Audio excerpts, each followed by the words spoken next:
Hello, welcome to CarFest TV, and it would not be CarFest without A, a tiny little bit of rain, B, the cars, and C, British Touring Car Champion, 97 wins. How many? 97. 97. This is 97. Yeah. Are you a bit gutted you didn't get the 100? Oh no, we're still going, man. You're still going? Yeah, So when do you think you're going to top it? When do you think you're going to get there? Hopefully. I mean, we're halfway through the season this year. We're very close to winning some races now with the new Vauxhall. How will you celebrate then when you get the 100? I'll get on the lash. Yeah. What's your drink of choice? Anything? Yeah. I'm big into gin actually, but I've now just started to get into that tequila stuff. What is that, Chris Evans? Has he sent you over the edge on that? Well, I have had a few nights on the lash with Chris over the years, and to be honest, I think you feel better in the morning on that. But you've got to stay. You can't mix it with anything. But it's got to be proper. Oh, you can't have the cheap stuff. It's got to be the proper gear. Now, there is our booze chat, but I would like to start on our car chat because actually, brand new for CarFest this year, we've got not just one paddock, but two bad boys. So our paddock here is actually Jason's. It's your homage, isn't it? Do you know what? It's very cool actually. It's really cool to have the chance to put some of these cars together in one place, which I've raced or had been involved with. There's a story there. But it occurred to me yesterday when I arrived and I walked over and I saw it from over there actually. It's almost like a tribute, and that's what happens when people die. And I'm thinking, I'm not dead yet. But do you know what? It's a really cool thing to have all these cars together. But isn't that a thing now? They're trying to do like eulogies while you're still alive, so that you can actually enjoy it. Because to be honest with you, what's the point when you're dead? I know, but it's lovely, and even back to this race car here was mine. When I was 14 years old, something like that in '83. Who got you that? Well, that was me. Our team was me, my mum, my dad, and we had a little black van, an LT28 van, and every weekend we were racing somewhere in the UK. And in fact, this year '83, we ended up racing in Europe, and that was just me, my mum, and dad, and our dog, bless him, Castrol. Now, have your girls raced that then? No. Would you let them if they asked? That's a really good question. Do you know what? A pal of mine owns this. He bought this off my dad years ago, and he won't sell it back to me. That's quite unfair. Well, do you know what? He loves it. But would I let them drive that one? No, I probably wouldn't actually. Not until they knew what they're doing, because that's quite. It's best part of 90 mile an hour. That thing. How long does it take to get to 90 mile an hour in that? Oh, not long at all. I mean, they're proper. They're really quick. I mean, that's me in. You've not got much protection there, have you? No. But I mean, this is karting.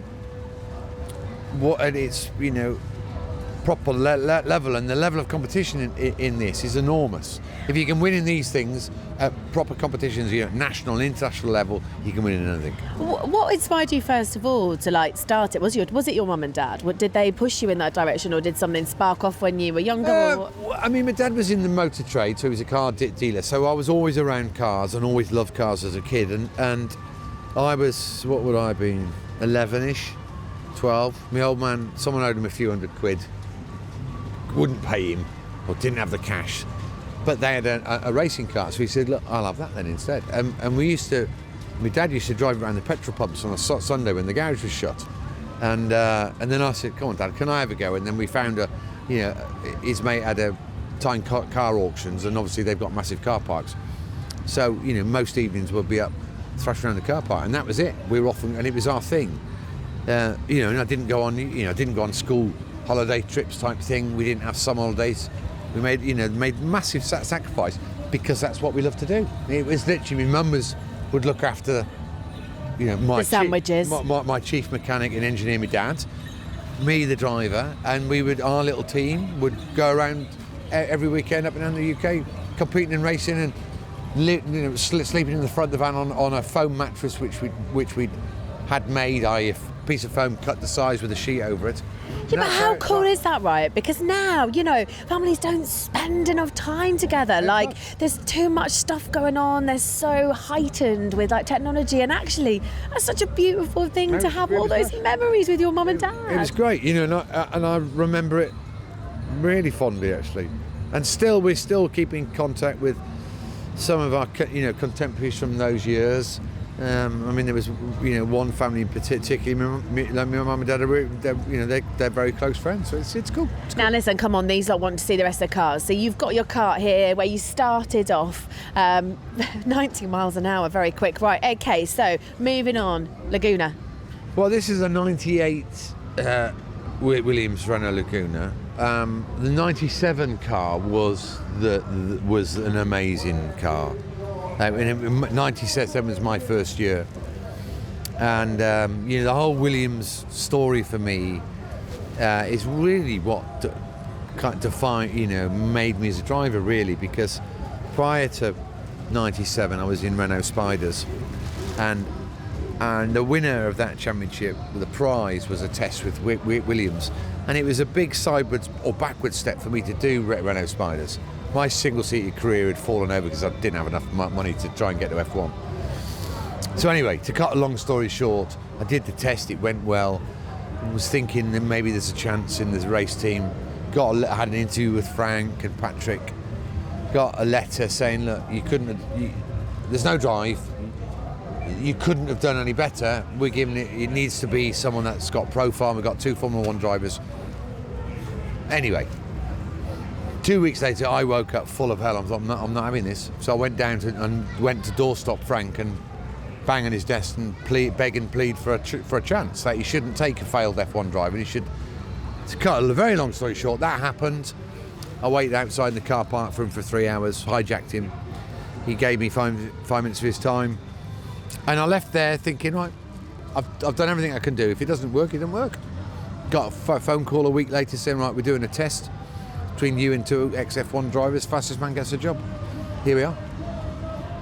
How much did you do them by? Do you know? I don't actually know. It wouldn't have been much. We're all given the same. Did you high-five yourself in the car afterwards? Well, I didn't know. Because we didn't race each other. We just. So you did a time trial, right? Right. Like a race run and qualifying runs. We all had the same amount of I have this movie in my head where you actually all did it together and like you zoomed over. Cool. Do you know what I mean? That would be cool. So, this whole Williams, but the 97 car, my first 3 races in touring cars, I put it on pole. It was just a great period in my life, and whilst this wasn't, I think I had 3 wins in this car, 4 wins in this car. It's a proper bit of kit. Lovely thing. Are you looking at the stamps? Is that what happens? Do they stamp your car whenever you win? Yeah, on the CC little rosettes down the side, on the A pillar. That's so cool, isn't it? Yeah. Well, it's a good job that they do it on the car and not on you, because you'd be tattooed up to absolute hell, wouldn't you? Like a cow. No. See, now this Vauxhall Vectra. If I might say, at some places it was epically good. The majority of places it was a bit of a turd, if I'm honest. But I did. Why is that then? What made it into a bit of a turd? What was the downfall of the Vectra? It liked very long, fast circuits. It wasn't so good in the tight, twisty ones. Just not a corner car. Well, no, it was a corner car, but it needed long and fast corners. The way the aerodynamics worked and the design of this just didn't quite work on a lot of circuits. It was, at Thruxton, the fastest circuit in the country, it was the best car. What is your favourite circuit? Probably in the UK, one not far from here, actually, Alton Park. That's a great track. But this era was clouded with quite a lot of controversy with me and a teammate, Ivan Muller, and I was leading the championship after 2 races, and was leading the race at Thruxton, miles in front. And I get a call on the radio by the team owner asking me to pull aside and let my teammate win. I think But how do you feel? Seriously, how do you feel when that happens? Because isn't it really frustrating? It's awful. But ultimately, I'm an employee. I get paid to do a job, but I did it, but I did it on my terms. I waited, they kept on radioing me, and I ignored them. And then, the penultimate lap, the last time across the start line, to start the last lap, I radioed through, put the indicators on, and basically crawled to almost a walking pace in front of everybody. So, because it was clear that that's what you were doing, yeah. And that actually got me into a lot of trouble because the team weren't allowed to give team orders via Vauxhall, and they were. So anyway, ultimately I ended up winning the championship in the car after this, the Vectra, in 2001, and then got sacked. Quite a good way of getting sacked though, wasn't it, to be honest? And at least you proved to the rest of the world that actually it wasn't you just being rubbish, it was you getting ordered. Right, okay, Sea Leon. Well, do you know what, if I'm honest, I hated this car. Why is it here then? Well, because it's a really iconic car, actually. I mean, I hated it with a passion, because this was the first ever diesel race car in touring cars, and it was a rocket in a straight line. It made no noise. There was no feedback inside to the driver. It was just it was awful to drive. It wouldn't corner very well. It was very heavy on the front, but it was a dragster. And it's quite an iconic car. So but I had lots of good times with Seat over the years. And in fact, joined Seat.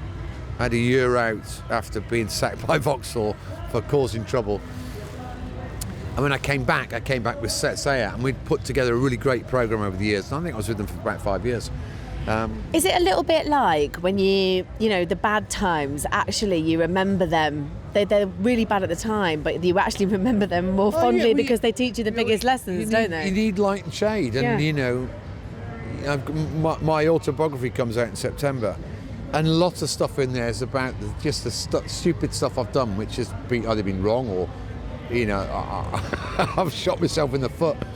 And those are important as well as the really good times. So tell me, as we move on to the next car, Jace, what has been, in your autobiography, what's the funniest thing that you've ever done? Oh man, there's just so many. There's so many moments of buffoonerism. Yeah, there's one great story which was not long after I got my Williams drive. It was that year. At the race at Brands Hatch, I'd had one of my pals. He's a very good pal of mine, and normally I don't make friends with drivers because everyone's insincere and everyone's trying to stab each other in the back, and it's a competitive sport. But anyway, I just struck up a good friendship with James Thompson, and we're good pals. So anyway, we'd organised to go down to his flat in Monaco for the Grand Prix, but the race meeting. Anyway, on the Sunday night after the race, we jumped in a helicopter to get together, went to Gatwick, got on a plane, blah, blah, blah. But that race meeting, there was two races, and both races, me and him had contact, and he came off worse. And in the first race, I was in the pits, he'd retired. I'm in the pit lane whilst the engineers check the car, and it's bust. And Jimmy comes running up the pit lane, effing and blinding at me. So we had to get an helicopter where we weren't best of mates and spend a week to get together with our pals. Anyway, within half an hour we got on the booze and we were right. But first time in Monaco for the Grand Prix, obviously driving for Williams, I managed to get all the right passes, not told the lads, didn't even ask for them because there's too many of them. So we'd walk from James's apartment, and on the Sunday morning we were a bit late getting up because obviously we'd been out partying. And the road we... Rock and roll. Yeah, the road we take was all blocked off. So we had to walk quite a long way around to get to the bar where we were going to have our lunch and all that stuff. Anyway, Monaco Sunday, new shades, proper grooving at new shoes, ready for it. Anyway, we get down into the bar and I said, look lads, just let you know, I've just got to go in the Paddock, see Frank, and sorry you can't come. I've got my pass. And they've had it, where's ours? I said, well, look, I can't, anyway, I'll be back half hour. Off I go. Did you go into the Vortex? Oh, yeah, it was in, mincing down. The Vortex. Like properly mincing around. feeling like $1 million, you know. So anyway, then going to see Frank, and Frank's at the back of the awning. I've gone in there and I've gone to kneel down to have a chat to him. And as I have, my cigarettes have bounced out of my top pocket onto his knees and bounced on the floor. And I'm like, oh man, I don't need this. And Frank's like, oh, Jason, cigarettes, sir. So anyway, and then he started. Then his face has changed, and I've gone lots, and he's looked and said, "You all right, Jason? You okay?" I said, "Yeah, I'm fine." And as I've looked, and this is all happening whilst I'm picking my fags up, I've noticed I've got my new Patrick Cox in the crocodile skin loafers on, right, burgundy, well, oxblood to be true. On point. On the wrong feet. Oh no! I kid you not. How did that happen? Not only did you make one of the biggest fashion faux pas you made. On the wrong feet. So, but now I've got to leave, and the place is packed, Paddock's packed, so I can't start taking my shoes off. So I just got to own it. So I'm mincing up like, oh God. And all the lads are at the fence there going, look at your shoes, Plato. They'd clocked it earlier, didn't tell me. Of course they didn't. Yeah, of course. Because that's what boys do. Lots of funny stories. Now listen, Vauxhall, it's okay, your shoes are on the right way. Vauxhall Astra, but this is my current car, my current race car. Do you like it? Oh yeah, it's a good car actually. I mean, in the wet, we are the fastest at the moment in this. It's a shame we're not racing today. In the dry, we're not far off. We're podium stuff. We've had a podium. We should have had, arguably should have won last time out, but I had to leave the track to avoid some spinning cars. That buffoon, that's a bloke called Matt Neal, my old mate. Anyway, I think we could have won that race. We're there. We're not quite there yet, but we're on the door. We're knocking on the door. Is there any point, do you think, in touring car that you lose your nerve a little bit? I know you haven't, but have you seen it? Is it something that happens, or do you think that fearlessness kind of stays in a driver forever? I don't know, because it hasn't happened yet, and I'm sure at one point. I don't suppose it'll be the nerve that goes. It'll be the determination, the focus, and if that goes, then it's time to stop. But I love it. I love it. I mean, and it's also not true to say you don't get scared in a car. You need to have a bit of fear. You have to have that fear to be able to make it safe. Yes, exactly. You have to have a. It's not fear in the truth, but it kind of is fear, a little bit of fear. You need that, otherwise you're just stupid. You need to know where the edge is, and you need to feel the edge. And whilst you're tuning that feeling and you're lifting it sometimes, and ultimately that. Some drivers rely on reference points, which you'll see on the circuit. I don't. It's a feel thing, and you need to be able to change that depending on, how the tyres are degrading and all that sort of stuff. So you need fear, otherwise you crash. Right. Okay. Just watch. There we go. Oh, camera nearly went over. Williams F1. Well, this is again goes back to Williams' time. Yeah, my first year in '97, Frank amazingly said to me, "Look, JP, go Goodwood for the Festival of Speed," which is incredible. Yeah. I love that. It's festival. great, isn't it? He said, "Look, a really special car to me. FW 7B, Alan Jones's car. He won his first World Championship in for Williams. Do you want to drive it?" I'm like, "Yeah, I think I probably do. Yeah. How much do I have to pay you?"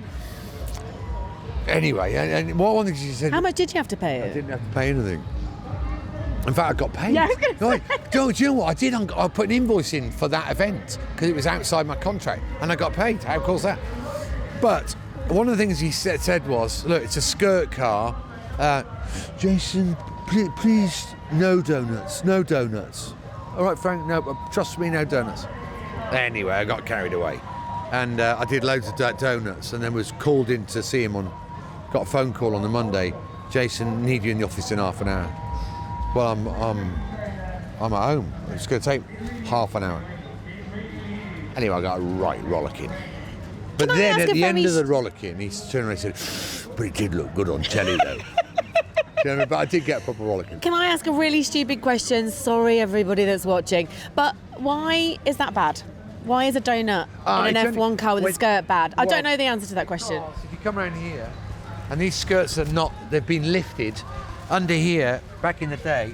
that there is a movable skirt, and this would touch the floor, and these are spring loaded. So as the car, and what this used to do is it used to rub on the floor, and it would seal the sides of the car, which give it massive ground effect.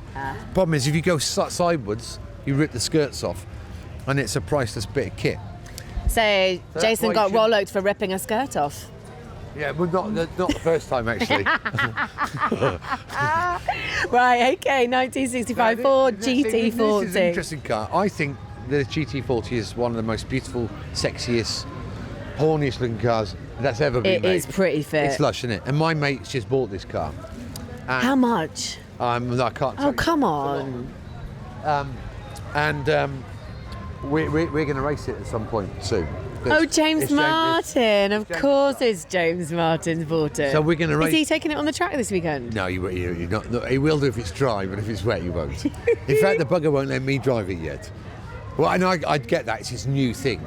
So anyway. So wait, rewind. So James Martin has bought this car, and you're doing what with it? Well, we are going to race it together at some point as teammates.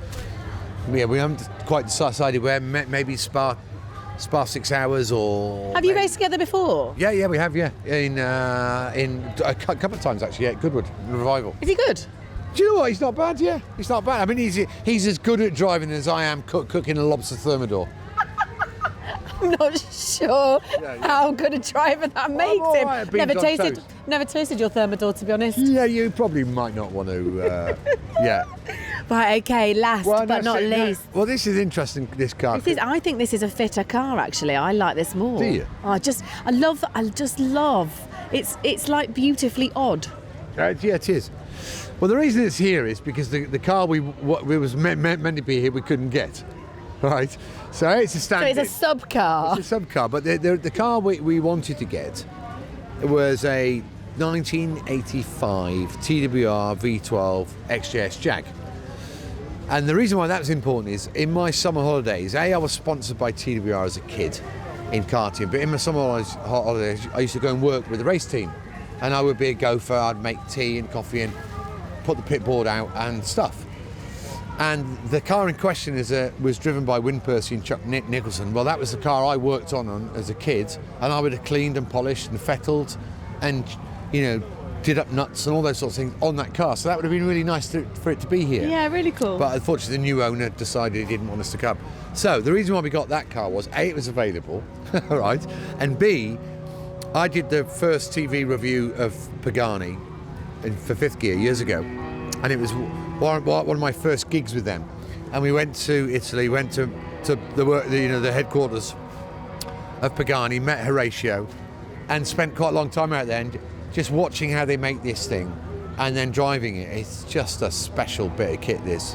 Although you would not want to drive that on the Amalfi Coast in the summer, would you? Let's face it. Yeah, because the roof comes off. It's a roadster, this thing. Yeah, but it's quite wide. Oh, it don't matter. The biggest hazard with driving this on the Amalfi Coast is the amount of knickers which would get stuck on the front of the windscreen. Because girls will be throwing them at the car. Oh, I thought you were going to say with the amount of skirts that you take off on the way past. And I think they're trying to do you with revving that engine, aren't they? Every single nut and bolt on this car is bespoke. And this is how Pagani make things. Like, they don't use a nut and bolt which you can buy. They have them all made in titanium. And the nut and bolt pack for this car was something like, back in the day, let's just say 25,000 quid. Just for the nut and bolt pack. Because normal nut and bolts they're just not good enough. That's the level of detail. When you see this thing being produced and made, it is off the scale. See, I told you I like that car. There's a reason. It's a really special bit of kit. So, what's annoying was, if it was dry, I was allowed to drive it, to take the keys away, because it's not dry. Scared that you're going to drive it off-site? Well, no, just, these things. I mean, I have a reputation. We know his reputation. Now, listen, last question, because we've got to go. But why is car... Cool. Oh, we've got to go. Come on.